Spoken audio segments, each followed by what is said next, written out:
to Bonita's Kitchen, and thank you for joining us. What we're going to be showing you how to make today is gooseberry jelly. And before we get started, what we need to do is to pick these delicious gooseberries. So what I'm going to do is ask you to join me on beautiful Bill Island. We're going to visit my Aunt Clara's and we'll pick these delicious gooseberries. So let's go.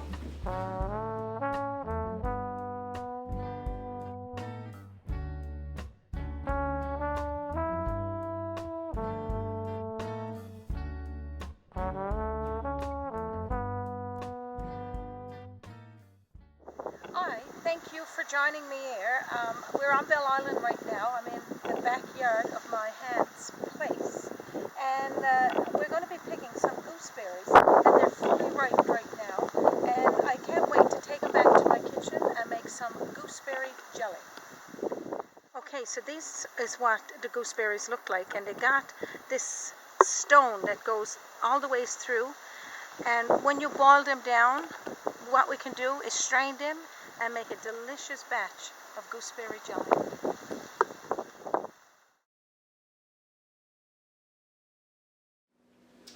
Wasn't that a wonderful trip to Bell Island? I'm so glad that we were able to go and pick these beautiful gooseberries out of my Aunt Clara's garden.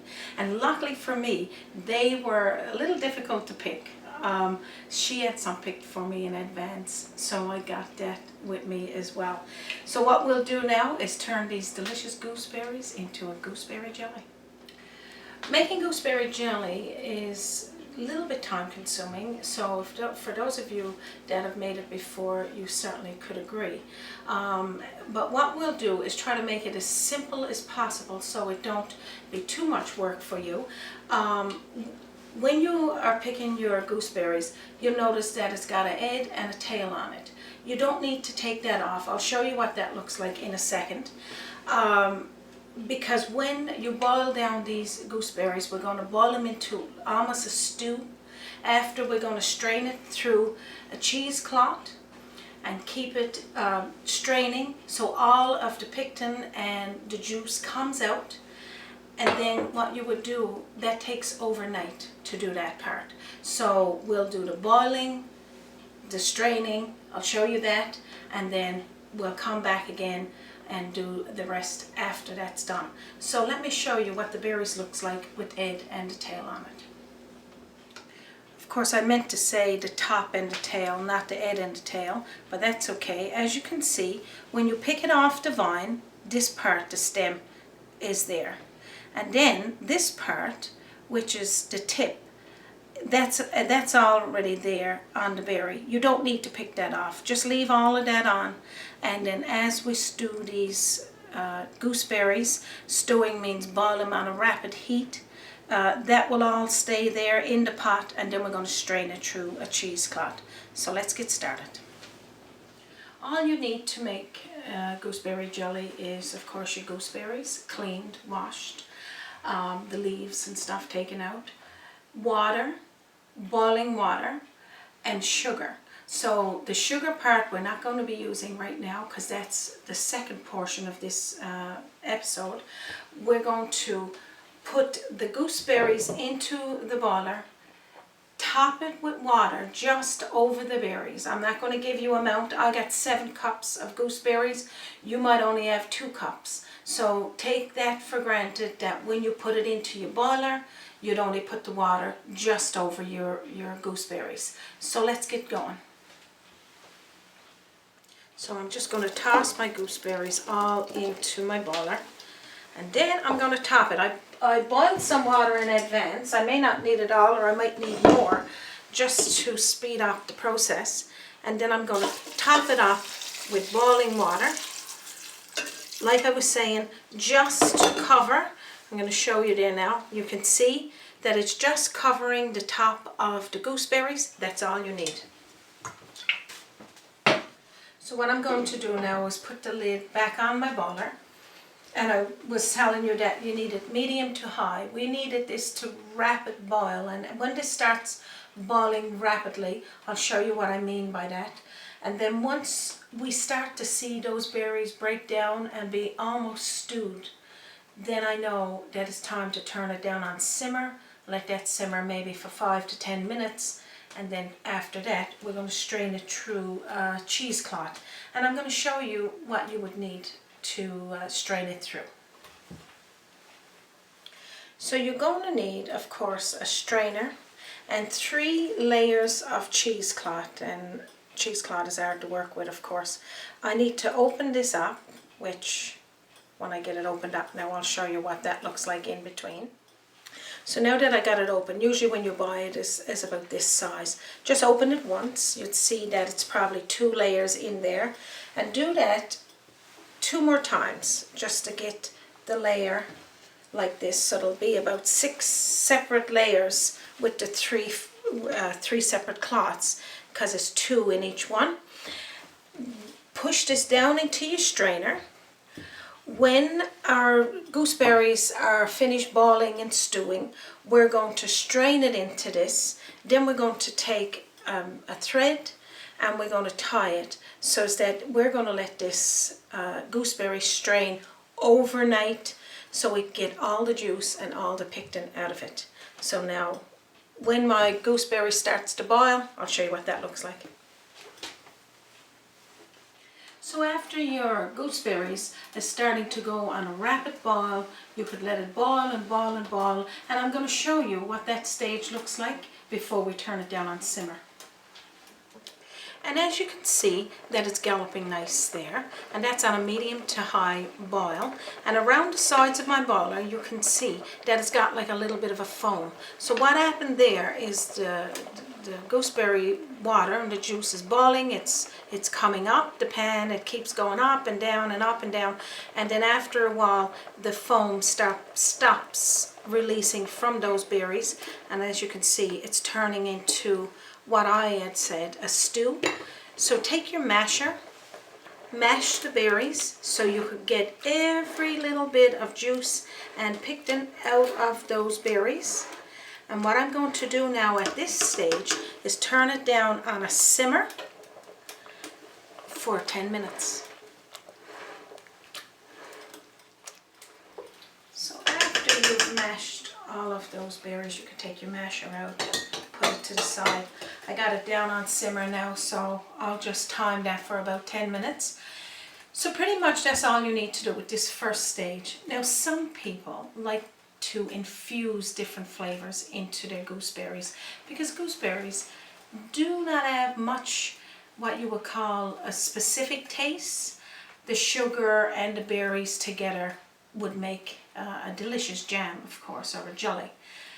You could put mint in there, you can put any kind of infusion, orange. Take that out when you do the straining. But I'm going to let you decide on that, what you would like to infuse. I don't have anything in mind today, but I do like to add in those infusions. So now, after it's finished simmering, we're going to strain it through the cheesecloth. So now at this stage, my gooseberries are ready to strain into the cheesecloth. I'm going to show you what that looks like. So just dump it on in, just being careful. You don't want to splash yourself until it's all dumped in. I don't want to lose my cheesecloth neither. So just put it all in there like that. Put your boiler out of the way, and then I'll show you what's next. And I hope you're following along and that you're excited to go out and pick the gooseberries. If it's not in your garden, if it's in the wild, or if it's in your neighbor's garden. If they're not picking it, well, you go ahead. You ask them if you can pick it and make yourself some delicious gooseberry jelly. So that's the cheesecloth now twisted like this, and now we're going to tie the string around because I want to keep that inside this cheesecloth now. So I'm going to tie this into a knot like this, and I'll show you what's next. Okay, so after you've done those steps, you're going to take your strainer, you're going to bring it up from the bowl that you put your strainer into, and you're going to bring it over now to another bowl, and you're just going to put it there, and you're going to leave it like that. You're keeping this juice because you're going to be using this juice as well, so I'm going to put this aside. We'll talk about that now in a moment. You're going to keep this here like this until all of the juice is drained from this cheesecloth, and it's going to be overnight before you would do anything else with it. These gooseberries got a beautiful fuchsia color, and you can also get green gooseberries. I've seen those as well, but these here is a bright fuchsia that we picked from our aunt's tree. So pretty much this is it here. You got your cheesecloth draining, as you can see the juice is draining from it. It's put together so it's not going to fall out. If you want to, you can twist it a little tiny bit to bring it tighter, you know, every so often, just to release, to help release that juice. But when it's all done, and I'm going to say tomorrow is when I'm going to take up this next segment and show you how to make your jelly. And what we'll do then is measure off the juice from both. We won't do it while it's hot, because again, you don't want to be scalding yourself, and it's not ready to go yet until we get all this pectin and the juice from the remainder of our gooseberries. Okay, so meet me back here when this is done, and I'll show you what's next.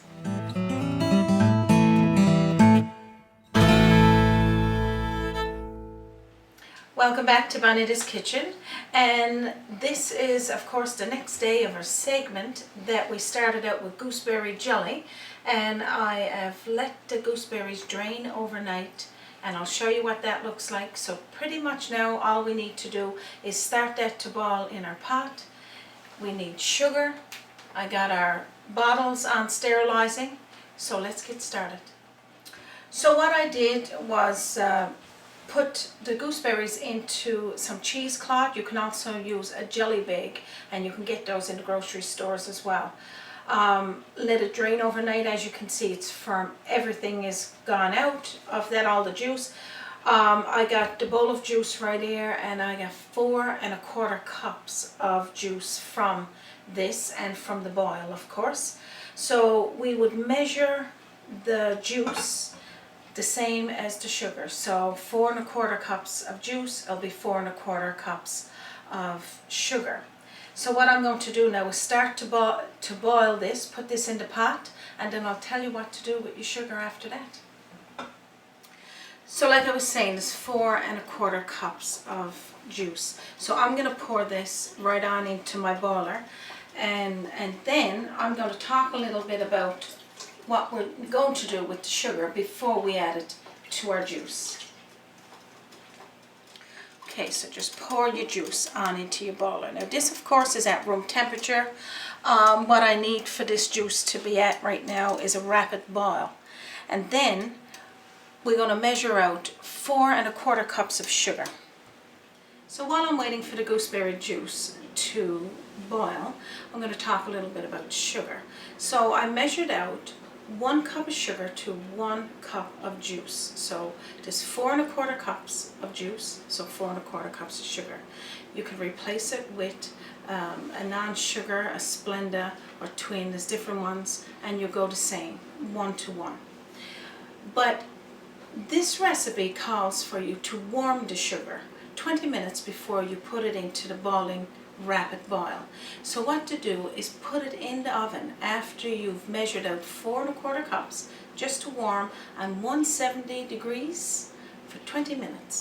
And then when that buzzer goes off and this started to gallop, I'm going to take it from my oven, put it right into the pot. Okay, as you can see, the juice is starting to boil nice. So this is warmed sugar that was in the oven for 20 minutes on 170 degrees, and this is just to have the sugar warm, not condensed or anything, and just put it right into the pot and stir it around. Okay, so pretty much all I'm doing here now is just stirring the sugar into the liquid and letting it come back up to a rapid boil. Now pretty much when you're making any jams or jellies, you got to get it to go to that candy substance where it's boiling rapidly. You'll see the foam coming up, and then it'll work its way down when you're stirring it. This could take anywhere from 10 minutes to 20 minutes, maybe longer. It all depends on the boiler that you're using, and have a real good bottom to your boiler so that it keeps the heat. So let this come up again to a boil, and we'll talk a bit about how you would check to see if it's ready. Okay, as you can see, the foam starting to build around the juice. And all of this foam, if I stir it, it'll go down. But what I'm going to do is take the spoon and go around and skim this off, because we don't need that there. We're going to let the juice continue galloping to turn into that candy substance. And right now it's been about, I would say, 15 minutes boiling on my damper. And basically what we're doing is trying to get this to go to a substance where we'll do a little testing. And testing it, you would put a bowl in the fridge to be cold. So the night that you're doing this jelly, put a bowl in the fridge, and the next day when you start to boil it like this, then you can take it out to do that test. And I'm going to show you what that's all about as well.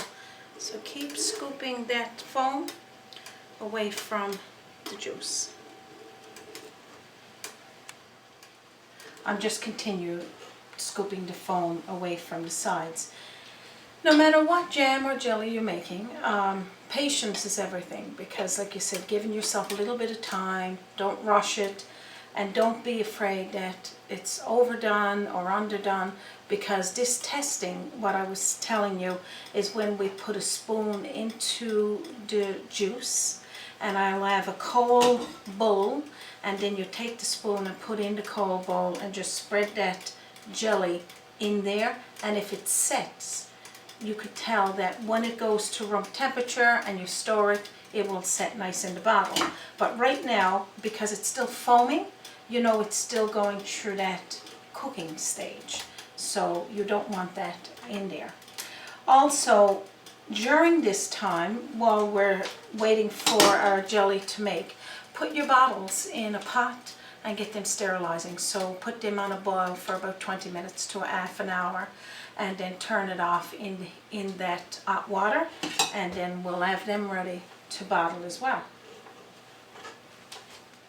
So right now I'm just going to do a little check.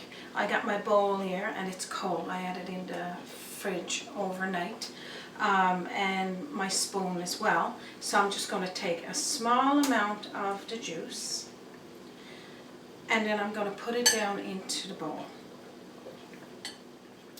So I'm just checking there, and it's starting to set, but it needs to boil just that little bit longer. That's 20 minutes into it there now, and I'm still getting a little bit of foam on our juice. So we'll wait for another few minutes, maybe 5, and see how that goes.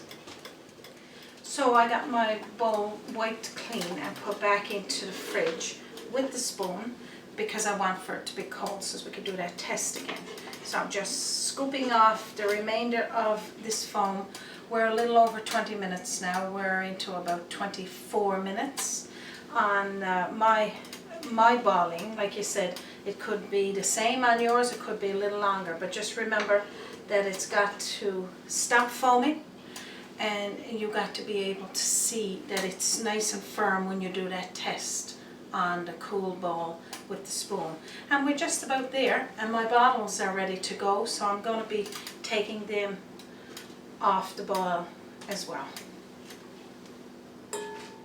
So pretty much what I'm going to do now is check the juice again. I'm going to go get my cold bowl, and I'm going to do the test again, and I'll show you what that looks like.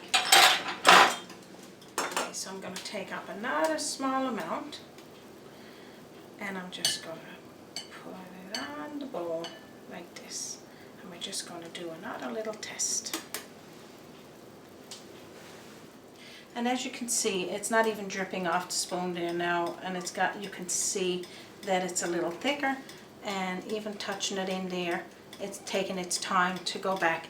So I'm thinking that our jelly is ready to bottle, so let's get doing that.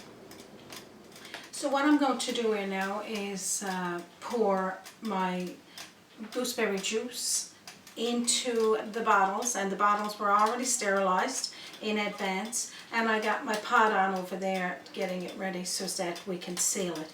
And then so let's get started on that.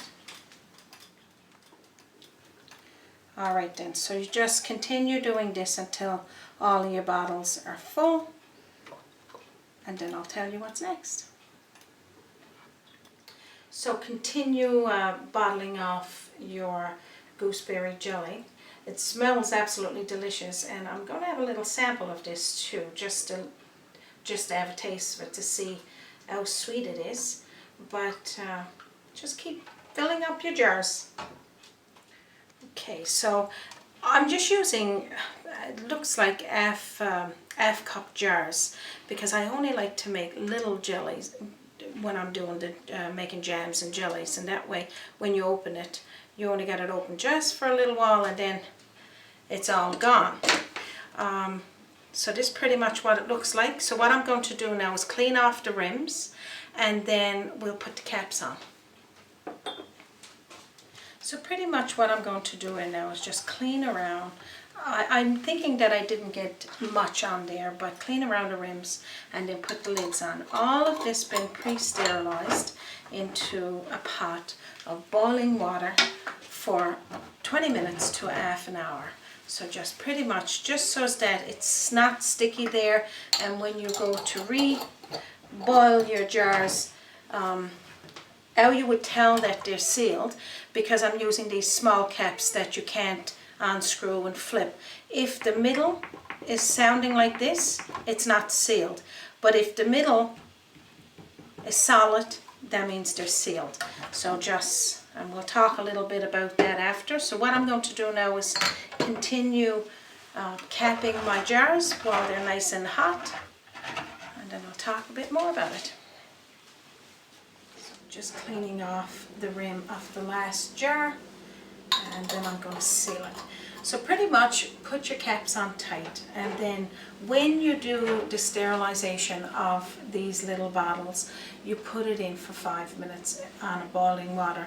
Put a little rack in under so that the bottles is not touching totally at the bottom of the in the boiler.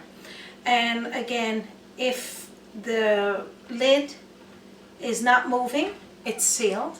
If the lid moves, it's not sealed. So if it's not sealed, of course, you'll keep it in your fridge until you finish eating it, and you can have it anywhere from a week up to 3 months if you want to. And if it's sealed, then just label it, date it, and put it in your pantry.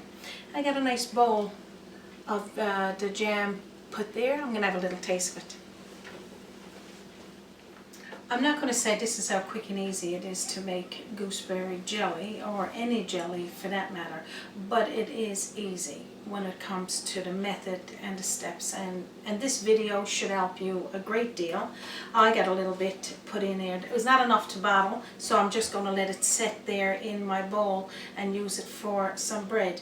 And a little while ago I just said to you, if your bottle don't seal, keep it in your fridge up until it's all gone, till you finish eating it, which is putting it over your bread, cracker, etc. You can put it over some ice cream.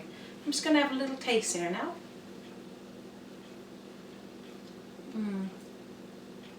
What a delicious flavor.